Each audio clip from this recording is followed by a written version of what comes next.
मस्जिद, मुस्लिम और सियासत, अखिलेश के बाद सामने आए भागवत। गुरुवार को दिल्ली में मॉनसून में सियासी पारा तब हाई हो गया जब गाड़ियों के लंबे चौड़े काफिले के साथ संघ प्रमुख मोहन भागवत अचानक हरियाणा भवन पहुंचे, क्योंकि देश भर से आए मुस्लिम धर्म गुरुओं के साथ मोहन भागवत की अहम बैठक थी।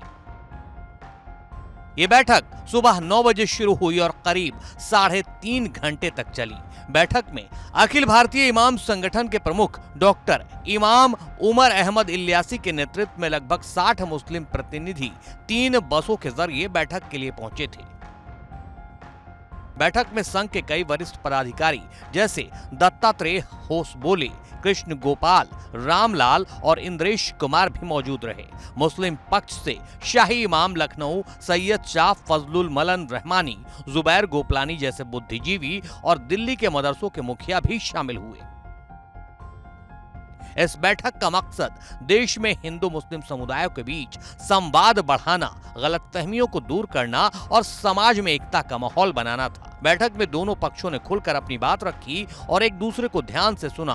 बैठक में यह भी तय हुआ कि दोनों समुदायों के बीच आपसी गलतफहमियों को बातचीत के जरिए खत्म किया जाएगा। संवाद होते रहना चाहिए। संवाद से गलतफहमियां दूर होती हैं। संवाद करने से मिसअंडरस्टैंडिंग खत्म होती हैं। संवाद करने से नफरतें खत्म होती हैं, मोहब्बतों में तब्दील हो जाती है। और इस संवाद में मेन मुद्दा जो है वो राष्ट्र है। चूँकि हमारा भारत जिस तरह से तरक्की कर रहा है, आज जिस तरह से भारत को विश्व गुरु बनाना है, उसके ध्यान में रखते हुए संवाद हुआ है। आपस में ये मनभेद हो सकते हैं, कोई भी परिवार है, मनभेद हो सकता है, लेकिन मतभेद नहीं होना चाहिए। इस बात का ध्यान में रखते हुए ये संवाद आगे बढ़ा है और ये परस्पर चलता रहेगा।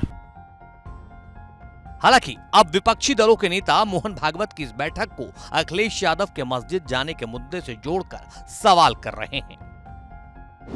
मोहन भागवत जी मिले तो विकासवादी हो जाएंगे। माननीय प्रधानमंत्री जी विदेशों में जिस मुस्लिम देश में जाएंगे, वहाँ की मस्जिदों में जाएंगे, वहाँ चादरें चढ़ाएंगे, वो विकासवादी हो जाती है। अगर बारिश में हम किसी छत के नीचे खड़ा हो जाएं तो हम पर आरोप लगता है। आरोप क्या लगता है? एक वरिष्ठ नेता महिला सांसद के साड़ी के ऊपर। ऐसे लोगों को तत्काल भारतीय जनता पार्टी निकाल कर बाहर फेंके और माफी मांगे। नहीं, जो जिससे मिल रहे हो तनख्वाही है, उनकी तनख्वाह के ऊपर पल रहे हैं तो मिलने उनसे मिलने में क्या फर्क पड़ रहा है? तनख्वाही मतलब तो उनकी तनख्वाह के ऊपर पलने वाले लोग हैं। ऐसे लोगों से आप मिलते रहिए, क्या फर्क पड़ता है? कोई मुसलमान के नाम के ऊपर अर्जी फर्जी संगठन बना करके कोई आपको बताने लगे तो वो कोई मुसलमानों का रिप्रेजेंटेशन थोड़ी हो गया।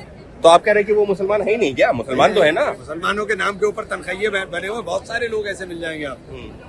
लेकिन उनकी सोच तो यही है ना कि अगर जो है ये होता है कि मुसलमानों उनकी सोच ये है, तो पहले भागवत साहब को कहिए कि आसाम के अंदर जो मुसलमानों को उजाड़ा गया है, उन मुसलमानों के पुनर्वास की बताएं कि उनके लिए क्या करेंगे। जो लोगों को टारगेट कर करके उनके घरों को तोड़ा जाता है, उनके लिए बताएं क्या करेंगे। जो बच्चों की छात्रवृत्ति रोक दी गई है, उनके लिए बताएं क्या करेंगे। जो मदरसों के ऊपर बुलडोजर चल रहा है, उनके लिए बताएं क्या करेंगे। यही फर्क है, बीजेपी के कहने और करने में बहुत फर्क है। वो हमारे हिंदू भाइयों को 10, 12, 15 साल से धोखे में डाल करके जो मुल्क का सत्यानाश किया है, उसको वो खुद समझ रहे हैं, अब समझने लगे हैं। इसीलिए 240 पर आ गए सिमट करके। आवाम देश की उनको जान रही है। वो देश के मुसलमानों से की आड़ में देश का उन्होंने वक़ार और झंडा झुकाने का काम किया है। दरअसल कुछ दिनों पहले ही सपा अध्यक्ष अखिलेश यादव और कई सपा सांसद पार्लियामेंट वाली मस्जिद गए थे। इसकी तस्वीर सोशल मीडिया में सामने आई तो बीजेपी ने बवाल मचाना शुरू कर दिया। डिप्टी सीएम ब्रजेश पाठक ने तो अखिलेश यादव को नमाजवादी तक कह डाला था। समाजवादी पार्टी के मुखिया, समाजवादी पार्टी हमेशा संविधान का उल्लंघन करते रहते हैं। भारतीय संविधान स्पष्ट कहता है कि राजनीतिक कार्यों के लिए हम धर्म का इस्तेमाल नहीं करेंगे और उनका संविधान पर कोई भरोसा नहीं है। हमेशा वो नमाजवादी बने रहते हैं और वही उन्होंने आगे बढ़ाने का काम किया है। हालांकि अखिलेश यादव ने मस्जिद जाने के मुद्दे पर साफ साफ कह दिया कि वो वहां कोई सियासी मीटिंग करने नहीं गए थे। जहां जहां एकता का संदेश होगा वो वहां जाएंगी। मैं केवल इतना जानता हूं कि आस्था जोड़ती है।